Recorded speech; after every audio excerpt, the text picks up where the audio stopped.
Reptilian Exotics YouTube channel. I'm gonna try to make a good video for you guys, something that is not boring. Tired of the boring stuff. I'm gonna really show you guys some of our good stuff here. Come on, girl. This is our pied reticulated python female. She has been cooling for a few weeks now. Let me show you here. She is awesome. Her name is Rocky. She is a big snake. Love Rocky. Like I said, I'm going to show you guys. I'm going to go ahead and pair her up today. Just want to show you some of the process. Like I said, she's been cooling for a couple weeks, about 3 weeks now. She's had her last meal. Let's see, no, only about 2 weeks. 9/18. She had an 8-pound rabbit. We're going to put her up. She's just a lot to handle by myself. My wife is, of course, doing the filming. Come on, Rocky, up in your cage. Really takes 2 people to handle a reticulated python of this size. Like I said, I've been dealing with her ever since she was a baby. I have a lot of experience with big snakes. If she was aggressive, it would not have been a good idea to handle her the way that I was handling her in the beginning. Another one of my steps here to breeding these guys. Yeah, she put me out of breath. She's a big snake. I got a fan down here. It's off right now, but I have the window up here cracked open, and it's a rainy day. It is October 3rd.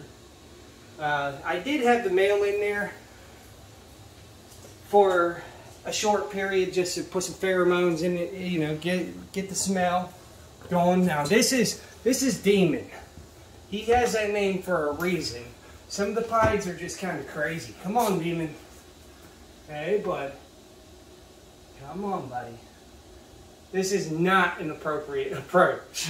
Like I said, you guys talk shit, whatever. Like I said, I'm going to show you guys how I do stuff. If I get bit, it's my own fault. I'm not worried about getting bit from these guys. This is a pied tiger reticulated python. You notice his size differences. He's so much smaller, but he will get the job done. The males do not need to be as big as the females. Honestly, Rocky doesn't even have to be quite as big as she is for breeding. But it's as simple as this. You just put them together. Now, yes, you want to make sure that they get along when you put them together. And I just had her all disturbed. Had her out. She don't come out all the time. Come on, then. Go on in and get you some. Bring the camera over and really just, hopefully she doesn't start wagging her tail and flailing urine everywhere. That's what the females do when they're unreceptive. I really think we're going to have some really nice babies this year from these guys. This is an old thing that we had going on here when the cage was in another location, just a little extra heat to help. Really, that's a bad idea. Don't ever do that. Like, I'm taking that out of here. We use under tank heater with thermostat and heat tape. Look at him. Also, by the way, guys, these guys are both, she is, I want to say 50% het pied, or 50% het albino, and he is supposed to be 100% het albino. We're going to go ahead and leave these guys to it. I don't want to disturb. Demon's really a nervous snake, so I want him to just be curious of the female. Also, what I'm going to show you in this video, one time, like not that I don't have, you know, all the time in the world to answer you guys' questions, but really I don't. So if you guys want to know how to breed monitors, I'm going to show you how to breed monitors. Breeding monitors is easy as far as what you have to do, like the know-how. Once you learn it, it is super easy. Screw what everybody else says. The only hard part about it is the manual labor of keeping them clean and mixing their laybox substrate or changing their big water reservoirs and water pumps. That's hard labor. As far as the ingredients to having a healthy monitor breed is, first and foremost, 150 degree basking spot. 150 degrees. Our female, Miyagi. Feed her daily whole prey items. Miyagi, there you go. We feed frozen thawed to our monitors here at Reptilian Exotics. She loves her rats. Whole prey items, meaning rats, you know, baby chicks. I like rats just because of all the fur and the bone structure and the guts and the eyeballs. That's what they need. They need food every day. The females, at least. Another thing, another ingredient here is having a substrate of about 18 inches to 24 inches deep. We use, let me go ahead and take you back here to the Valerion's enclosure, which is our black dragon.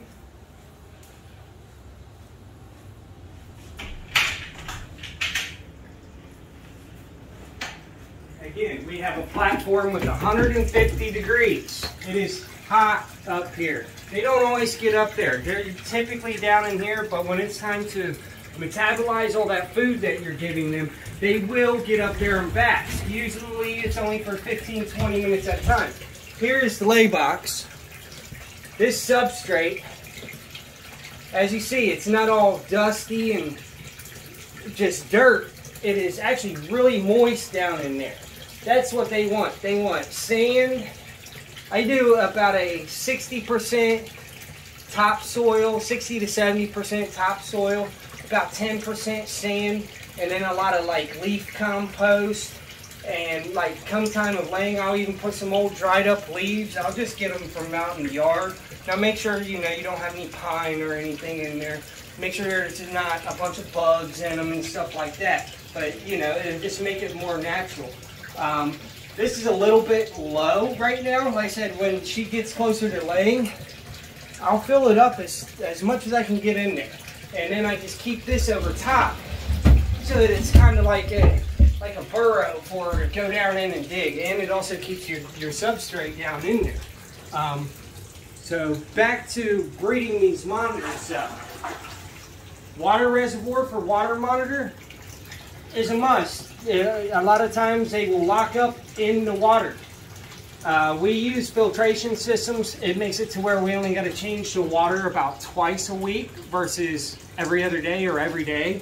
Sometimes we got to do a little more. We just go by, how dirty it is. Like if it's dirty, we clean it.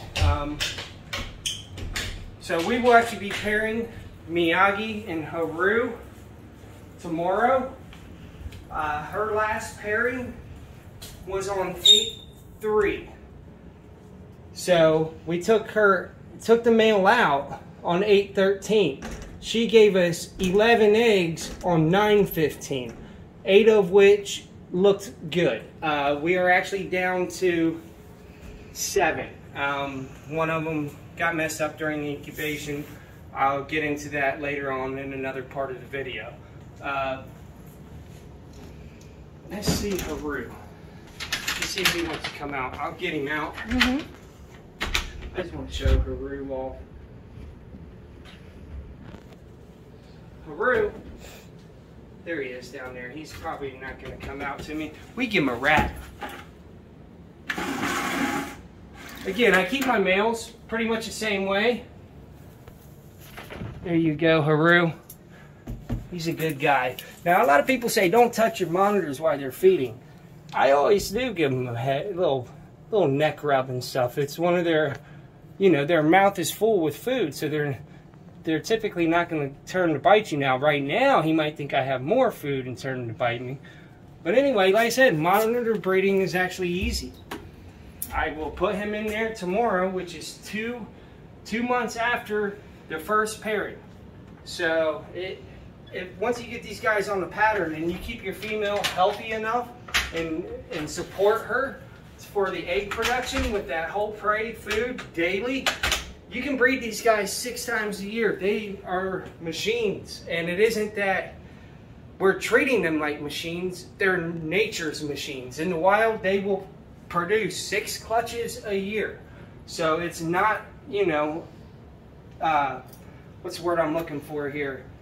It's not cruel to breed these guys like this, as long as you support them in the way that they would be supported in the wild. Now, sometimes in the wild, food isn't available that much, so they do have some seasons still. But it's still not unheard of for Asian water monitors to breed year-round, even in the wild. So let's take a look at what Rocky and he's checking her out. Rocky and Demon. He's curious. They said it's a rainy day, so it's a really good time to pair these guys up. Huh, she jerked a little bit, scared him. But anyway, like I said, this video is primarily going to be starting, like, the start point for our monitor breeding, because it's simple. When you get the eggs, this is my method. I'll show you guys. This is also Nerd's method. Well, at least one of their methods, I should say. And this is what works best for me. Okay, I got a container.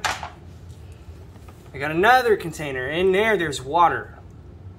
The first container has 2 holes in the top, just for a little ventilation, because as there's, you know, this other one's just floating in water. Then I bury them in hatch right. They look good. And these are, you know, a few weeks old. There might be, yeah, they look good. Oh yeah. And I incubate them at 86 degrees. You can do just a slight bit cooler. Some people say that you have better results. I do 86. 86 works. I've had 100% success hatch rates. The last clutch we hatched out was 24 babies. We had 24 eggs. So, I mean, it worked. And all of them, none of them was flawed or anything like that. They was all pretty much social right from the egg. Now, you got to stay on that. But, yeah, I just keep them in here. And the duration usually takes about 195 days for, you know, your regular Salvatore species. We're not successful hatching the coming eyes yet. I do have some in here. We have 8 of them in there. But with her new clutch, hopefully she gives us more, you know, and we'll breed them guys, you know, as much as they want to breed. For right now, anyway, until the incubator gets full, and then I'll stop.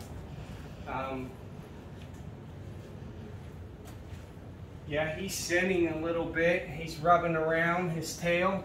I think we're gonna get somewhere with these guys. See the little liquid? That could be just from water cruising in the water bowl, but I'm pretty sure he's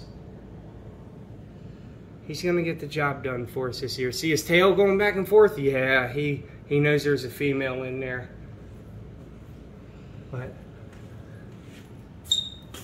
all right, anyway guys, I will make another part of a video for the breeding of the Asian water monitors. It's easy. Follow them steps. 150-degree basking spot, good substrate with the lay area, and feed your females heavily.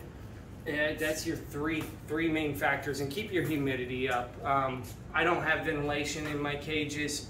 There has been certain cages that I've built, like at the shop, that I had to put some ventilation in when I did it all out with the universal rock and stuff. But really, ventilation for an Asian water monitor, I haven't had to use too much ventilation. So, you know, keep a hydrometer in there to monitor your humidity, and you want to keep them up around, you know, the 85% range.